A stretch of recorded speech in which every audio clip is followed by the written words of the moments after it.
The US military evacuated embassy officials from the Sudanese capital of Khartoum on Saturday, as France said it was engaged in a rescue of its diplomats and citizens and those of other European and allied countries. A week of fighting in Sudan and Khartoum has complicated efforts to evacuate thousands of foreigners. Late on Saturday, the White House said it was temporarily suspending operations at its embassy and had conducted an operation to remove US government personnel from Khartoum. This tragic violence in Sudan has already cost the lives of hundreds of innocent civilians, said US President Joe Biden. Roughly 100 special forces personnel were involved in the mission, according to US officials, evacuating nearly 100 embassy staff. The decision highlights the downward spiral in Sudan's security since fierce fighting erupted last weekend between the country's armed forces and a powerful paramilitary group. Sudan has been rocked by a power struggle between the army led by General Abdel Fattah al-Burhan and Mohamed Hamdan Dagalo,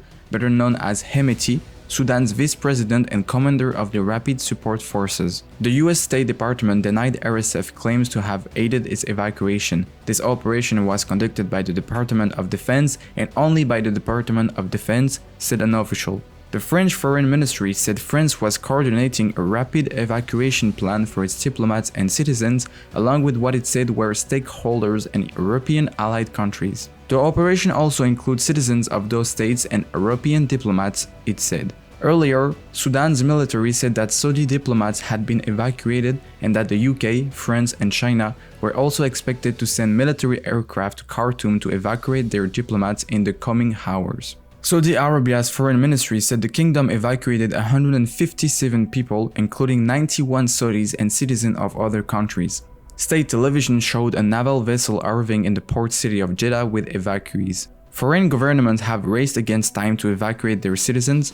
The clashes have paralyzed Khartoum airport, where a number of civilian aircraft have been destroyed.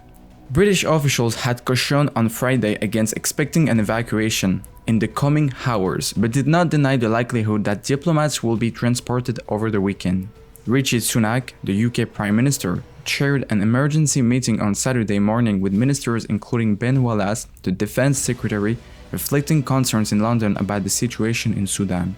More than 400 people have been killed in the fighting, including at least 4 UN aid workers, with more than 3,500 injured.